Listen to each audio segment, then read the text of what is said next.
Hello, good morning everybody. Once again I am Asutosh with the new topic. आज हम लोग ray optics में अगले टॉपिक को देखेंगे, रिफ्लेक्शन ऑफ लाइट।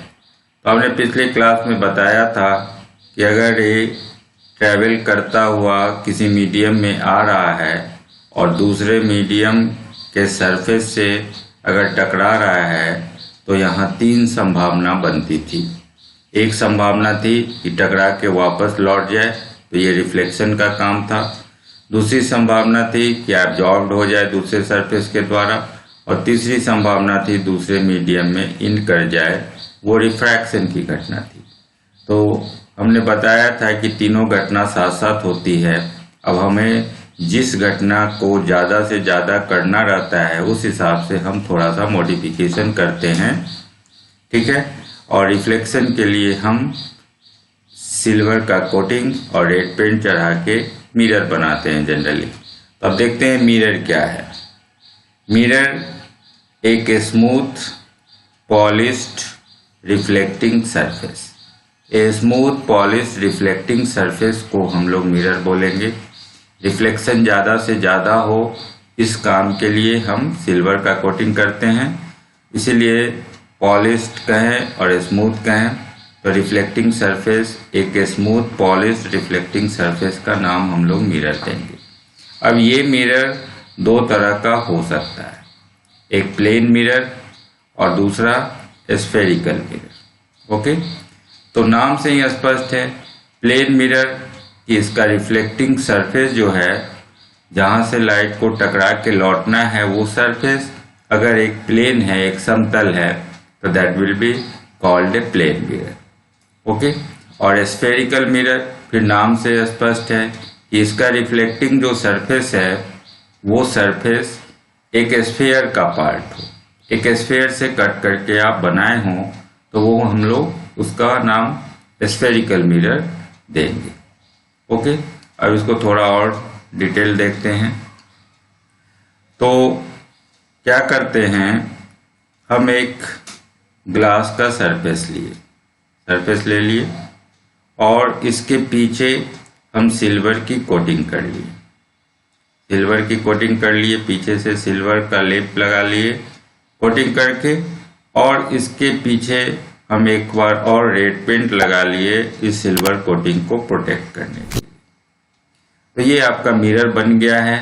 और चूंकि ये रिफ्लेक्टिंग जो सरफेस है ये आपका एक प्लेन है, समतल है, इसलिए इसका नाम पड़ा प्लेन मिरर। तो रिफ्लेक्टिंग सरफेस ये मिरर का फ्रंट एरिया हो गया। इधर कोई ऑब्जेक्ट रखेंगे तो उसका इमेज हमें मिलेगा। और ये आपका जिधर रेड पेंट और आप सिल्वर की कोटिंग किए हैं वो आपका इसका बैक हिस्सा हो गया। तो यह प्लेन मिरर बन गया। अब स्फेरिकल मिरर हम कैसे बनाएंगे, तो एक स्फेयर लेंगे, ठीक है, एक स्फेयर लेंगे और इस स्फेयर को हॉलो स्फेयर लिए और इसको कट कर लिए। इधर से भी हम कट कर लें या इधर से कट कर लें। तो कट करेंगे तो आपके पास ऐसा शेप मिलेगा। इधर से कट किए तो ये शेप मिला, और इधर वाला हिस्सा अगर लेते हैं तो आपके पास ऐसा शेप मिला। आप इसको एक चम्मच की तरह समझ सकते हैं, ये चम्मच बन गया, ठीक है, या नींबू की तरह समझ सकते हैं। हम नींबू लेते हैं, नींबू को साइड से कट करते हैं, इधर से कट कर लिए और इसको निचोड़ लिए तो आपको ऐसा शेप मिल जाता है। तो ये एक स्फेयर का पार्ट हो गया। हमने स्फेयर से कट करके बनाया है तो स्फेयर का पार्ट हो गया, इसलिए इसका नाम स्फेरिकल मिरर दिया गया।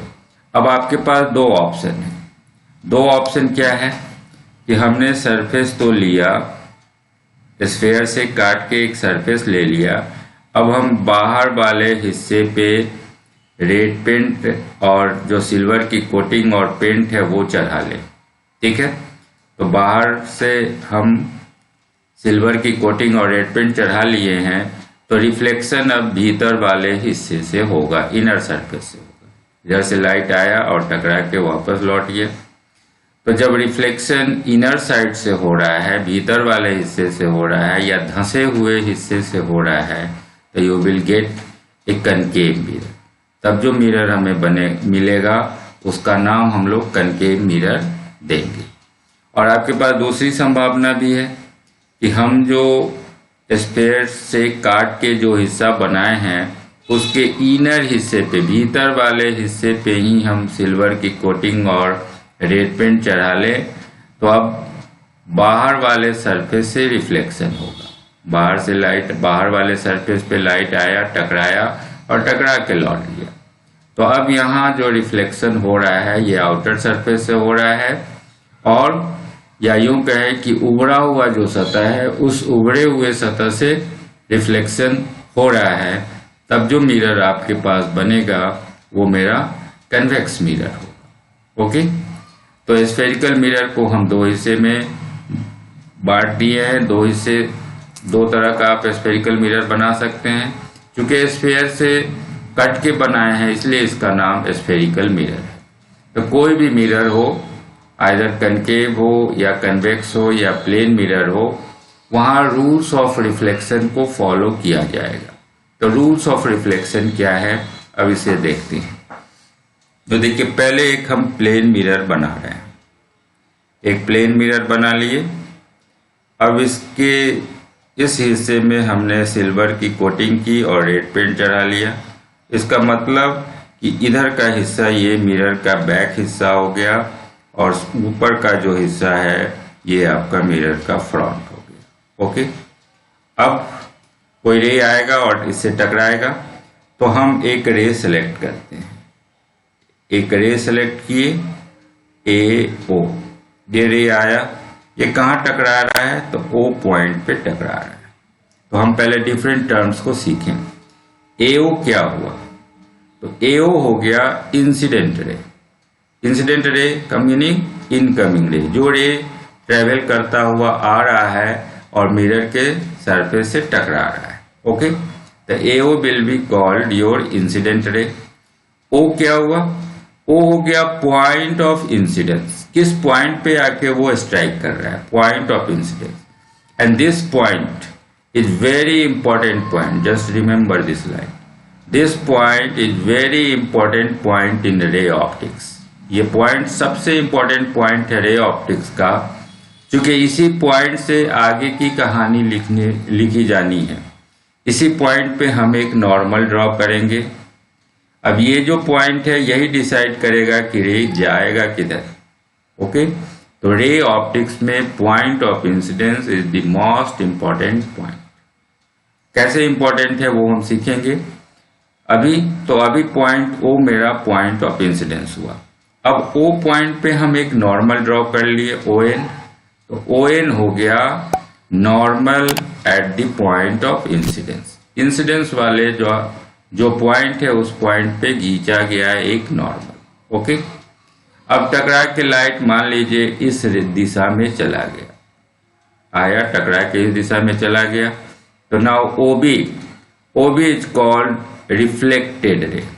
रिफ्लेक्टेड रे, इसको आउट गोइंग रेज कहेंगे। टकरा के जाने वाला, वो इनकमिंग था जो आ रहा था, आके टकराया और टकराने के बाद जो चला गया, that is your reflected ray. Okay, अब देखिए नॉर्मल जो हमने ड्रॉ किया है, नॉर्मल और जो इंसिडेंट रे आपका है, इंसिडेंट रे ये है और ओ पॉइंट पे हमने नॉर्मल ड्रॉ किया एन, ओ एन। तो नॉर्मल और इंसिडेंट रे के बीच जो एंगल बन रहा है, इस एंगल का नाम देंगे angle of incidence, angle A O N. ये एंगल, इसको आई लेटर से लिखेंगे and that will be called angle of incidence. ये एंगल ऑफ इंसिडेंस होगा। एंगल ऑफ इंसिडेंस का डेफिनेशन क्या हो जाएगा, तो angle between incident ray and the normal at the point of incidence. ये इंसिडेंट रे है और ये आपका नॉर्मल है, इन दोनों के बीच जो एंगल बन रहा है that is your angle of incidence, और इसे आई लेटर से हम रिप्रेजेंट करेंगे। सिमिलरली हम दूसरा काम कर सकते हैं। ये आपका रिफ्लेक्टेड रे है, रिफ्लेक्टेड रे और नॉर्मल, इन दोनों के बीच जो एंगल बन रहा है, इस एंगल को आर लेटर से रिप्रेजेंट करेंगे और ये एंगल कहलाएगा एंगल ऑफ रिफ्लेक्शन। ओके, तो इसको हम लोग देखेंगे कि एंगल BON क्या है। तो एंगल BON इसको R लेटर से लिखा गया, ये एंगल ऑफ रिफ्लेक्शन है, एंगल बिटवीन इंसिडेंट रे angle between reflected ray and the normal at the point of incidence. Okay, तो इतने टर्म्स को पहले हम ध्यान में रखेंगे, तब हम रूल्स ऑफ रिफ्लेक्शन को देख सकेंगे। यहाँ पे हम एक चीज और ध्यान में रखें कि अब देखिए कि पॉइंट ऑफ इंसिडेंस हम बोले इम्पोर्टेंट है, तो कैसे वो इम्पोर्टेंट बना? इम्पोर्टेंट इसलिए बना कि अगर पॉइंट ऑफ इंसिडेंस आपको नहीं पता रहेगा तो आप नॉर्मल ड्रॉ नहीं कर पाएंगे।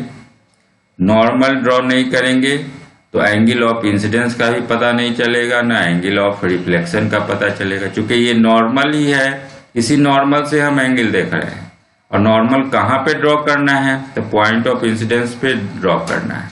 ओके, तो point of incidence that's why very important point in ray optics. आगे भी हम देखेंगे पॉइंट ऑफ इंसिडेंस कैसे इंपॉर्टेंट बनता है। अब यहाँ पे हम रिफ्लेक्शन के दो रूल को फॉलो करेंगे। जहां भी रिफ्लेक्शन होगा तो दो रूल को फॉलो किया जाएगा। अब जूनियर क्लास में सब पढ़े होंगे, ठीक है। और ये दो रूल क्या है? तो इंसिडेंट रे, रिफ्लेक्टेड रे और जो नॉर्मल आप ड्रॉ कर रहे हैं, ये तीनों एक ही प्लेन में होता है, all are in the same plane, एक ही समतल में है। जिस समतल में इंसिडेंट रे आ रहा है उसी समतल में इसको लौटना है, रिफ्लेक्टेड रे, और उसी प्लेन में ये नॉर्मल भी होगा। अगर हम हॉरिजॉन्टल प्लेन में देख रहे हैं तो हॉरिजॉन्टली होगा, या वर्टिकल प्लेन में देखें तो ये तीनों चीज एक ही समतल में होना है। ओके, और दूसरी बात, जितना एंगल ऑफ इंसिडेंस होगा, ये एंगल ऑफ इंसिडेंस आई है, सेकेंड रूल है, और ये एंगल ऑफ रिफ्लेक्शन है। तो angle of incidence is always equal to the angle of reflection. तो I और R का वैल्यू हमेशा बराबर होगा। आपको याद होगा आप A, O और N लिए थे और यहाँ B था, तो angle AON and angle BON that will B equal in all the cases. तो ये रूल्स हो गया, दो रूल रिफ्लेक्शन का, जो हर जगह आपका जहाँ भी रिफ्लेक्शन होगा वहाँ इसको फॉलो किया जाएगा। ठीक है, अब हम लोग रिफ्लेक्शन से रिलेटेड कुछ और बातें देखते हैं। रिफ्लेक्शन आफ्टर रिफ्लेक्शन, रिफ्लेक्शन के बाद लाइट की जो वेलोसिटी है, जो वेवलेंथ है और जो फ्रीक्वेंसी है, ये सब चीज सेम ही रहता है, ठीक है, बट इंटेंसिटी डिक्रीजेज, इंटेंसिटी घट जाता है। क्यों इंटेंसिटी घट जाता है? आपको हम बताए थे कि certain portion is reflected, certain portion is absorbed and certain portion is refracted, इसलिए इंटेंसिटी घट गई। अब कुछ ही हिस्सा रिफ्लेक्ट होके लौट रहा है, इसलिए इंटेंसिटी घट गई, लेकिन लाइट की वेलोसिटी नहीं चेंज हुआ, सेम मीडियम में लौट रहा है। तो मीडियम बदलने से वेलोसिटी बदलती, तो एयर में आ रहा है तो एयर में ही लौट रहा है, मीडियम वही रह गया, इसलिए वेलोसिटी नहीं बदली, वेवलेंथ नहीं बदला और उसकी फ्रीक्वेंसी भी चेंज नहीं हुई। ओके, तो इस बात का ध्यान रखेंगे कि रिफ्लेक्शन होने के बाद वेलोसिटी, वेवलेंथ और फ्रीक्वेंसी सेम रहता है, लेकिन इंटेंसिटी घट जाती है। Okay, there is a phase change of pi if reflection takes place from a denser medium. अगर डेंसर मीडियम से रिफ्लेक्शन हो रहा है तो वहां फेज चेंज, पाई से फेज चेंज हो जाता है। तो इसके बारे में जब हम वेव इक्वेशन सीखेंगे तब इसके बारे में और डिटेल देखेंगे आगे के लेक्चर्स में। ठीक है, अब हम लोग जो रिफ्लेक्शन है इसको फिर दो कैटेगरी में डिवाइड भी कर सकते हैं, एक रेगुलर रिफ्लेक्शन और एक इरेगुलर रिफ्लेक्शन।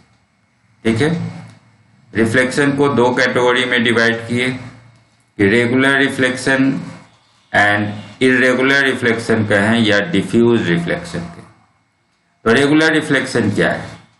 तो रेगुलर रिफ्लेक्शन है reflection from a smooth surface, वैसा सरफेस जो बिल्कुल स्मूथ हो, बिल्कुल चिकना हो, ठीक है।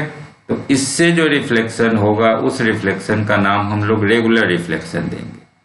और अगर सरफेस आपका स्मूथ नहीं है बल्कि रफ है, तो इस यहाँ से जो रिफ्लेक्शन होगा that reflection is called your irregular reflection और डिफ्यूज रिफ्लेक्शन। ओके, तो देखिए दोनों में अंतर क्या है। Rules of reflection her condition में लागू होगा, यहाँ भी रूल्स ऑफ रिफ्लेक्शन लागू होगा, यहाँ भी रूल्स ऑफ रिफ्लेक्शन लागू होगा। अब यहाँ जो पॉइंट सब है, पॉइंट ऑफ इंसिडेंस, ये सब रेगुलर है, इसलिए यहाँ एक रेगुलर पैटर्न का मीनिंग है कि जो रे आया एक निश्चित दिशा में ही जाएगा।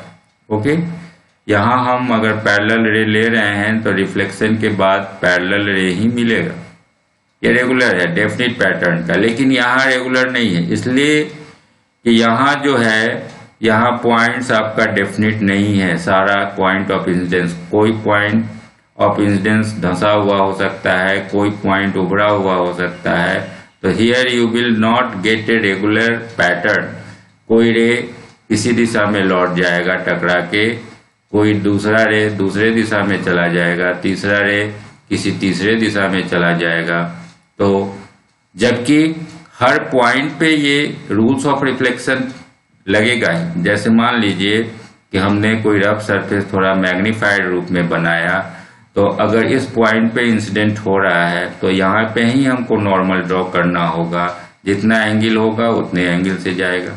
अब अगला पॉइंट मेरा दूसरे शेप में है, तो अब यहाँ पे इंसिडेंट हो रहा है तो यहाँ पे ही नॉर्मल ड्रॉ करना होगा, तो यहीं पे रिफ्लेक्शन भी होगा।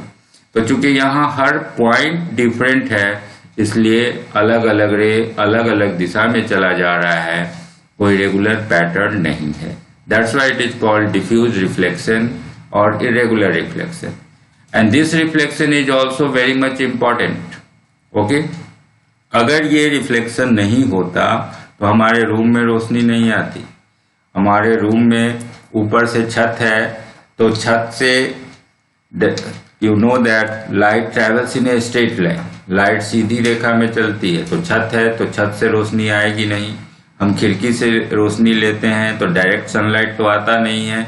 हमारे रूम में जो भी रोशनी है ये डिफ्यूज रिफ्लेक्शन के कारण ही है।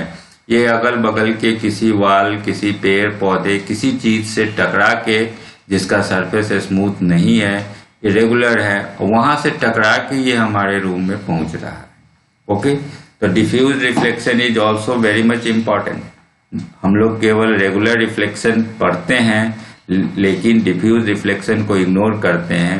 डिफ्यूज रिफ्लेक्शन भी ऐसा है कि बहुत घने जंगलों में लाइट डिफ्यूज रिफ्लेक्शन के कारण ही इधर उधर अलग अलग दिशाओं में फैलती रहती है।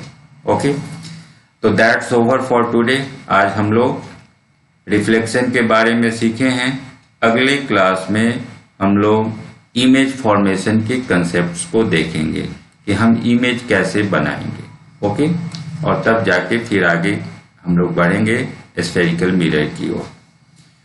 ओके, उम्मीद है आपको क्लास अच्छा लग रहा होगा। अगर अच्छा लग रहा है तो अपने दोस्तों को शेयर करें और मेरे चैनल पे जुड़े रहें। आपको हर टॉपिक का वीडियो प्लेलिस्ट में देखेंगे तो एकदम सीरियल में मिलेगा। आप आराम से कोई भी टॉपिक सीख सकते हैं, क्योंकि मेरा लेक्चर टॉपिक वाइज ही है। और मेरे चैनल की खास बात सिर्फ यही है कि फिजिक्स को टॉपिक वाइज पढ़ना ज़्यादा आसान होता है। एक टॉपिक पढ़िए, उस पर कुछ सवाल बनाइए और सवाल बना के आप जिस एग्ज़ाम का प्रिपरेशन कर रहे हैं उस एग्ज़ाम के प्रीवियस ईयर क्वेश्चन को सॉल्व करके अपना टेस्टिंग कीजिए कि हम जो काम कर रहे हैं, जिस एग्ज़ाम का प्रिपरेशन कर रहे हैं, उसके लायक बन रहे हैं या नहीं, वो टॉपिक मेरा कंप्लीट हुआ या नहीं। ओके, फिर नेक्स्ट टॉपिक पे जाइए, फिर पढ़िए उसको डिफरेंट सोर्सेज से, फिर उस पर 25 क्वेश्चन कम से कम बनाइए पहले, और तब जाके उसका टेस्ट दीजिए प्रीवियस ईयर सॉल्व पेपर से। अगर सफल हो रहे हैं, सारा सवाल बन रहा है, इसका मतलब that topic is clear. Okay, तो read it, topic wise not chapter wise. ऐसा नहीं है, आप एक टॉपिक को पढ़ें और उसको कंप्लीट करें अच्छे ढंग से। ओके। और दूसरी बात, एक बात और मेरा सजेशन है कि आप न्यूमेरिकल बनाने में कभी भी सॉल्यूशन नहीं देखें। सॉल्यूशन देखेंगे तो जिंदगी भर आप सॉल्यूशन देखते ही रह जाएंगे। हमेशा अपने ब्रेन को, अपने माइंड को ये एम्पावर कीजिए, बार बार उसको नोटिस दीजिए, बार बार उसको गाइड कीजिए कि you have to solve it yourself. आपको सवाल खुद बनाना है, ये बात दिमाग में बैठाते रहिए, ठीक है। क्योंकि माइंड आपका बहुत ही पावरफुल है, आप सिर्फ 3 से 4% यूज करते हैं, 97% ये अनयूज्ड ही रह जाता है। आप इसको काम दीजिए कि तुम्हें ही सॉल्यूशन खोजना है, तुम जैसे खोजो तो ये खोजना शुरू कर देगा। उसको खोजने के लिए आपको थ्योरी जितनी बार पढ़ना है पढ़िए, ठीक है। थ्योरी पढ़ने में कोई दिक्कत नहीं है, जितना भी बुक है, जितने भी ऑथर हैं, यूट्यूब में देखना है, आप उस थ्योरी को कंप्लीट कीजिए, जितनी बार करना है कीजिए, थ्योरी में कोई नहीं। लेकिन न्यूमेरिकल खुद बनाइए, ठीक है। खुद नहीं बनाइएगा, आप सॉल्यूशन देख के सीखिएगा तो कभी फिर बनाने के लायक नहीं बन पाइएगा, ठीक है। क्योंकि आप कितना भी क्वेश्चन बना लें, आप जब एग्जामिनेशन में, कंपटीशन में जाएंगे तो you will get a new question, आपको नया क्वेश्चन मिलेगा। तो आप वहाँ क्या करेंगे? आपने तो लाइफ लॉन्ग सॉल्यूशन देख देख के सीखा है, आपने कभी अपने ब्रेन को काम तो दिया नहीं, तो वहाँ फिर नए क्वेश्चन पे आप फिर सोचेंगे सॉल्यूशन देख के बना लिया जाए, तो ऐसा तो संभव हो नहीं पाएगा एग्जामिनेशन में। इसलिए आप खुद दिमाग को काम दीजिए कि you have to solve it, तुम्हें ही सॉल्व करना है। आप उसका सॉल्यूशन खोजने की कोशिश कीजिए। शुरू में टाइम पे ध्यान मत दीजिए, हो सकता है 1 दिन, 2 दिन, 5 दिन में वो सवाल बने, लेकिन धीरे धीरे जब आपका दिमाग एक्टिव हो जाएगा, आप सोचने लगेंगे, तो कुछ दिनों के बाद ये आदत बन जाएगी, आप हर नए क्वेश्चन पे सोच सकेंगे और सॉल्यूशन पे पहुंच सकेंगे। Okay, thank you.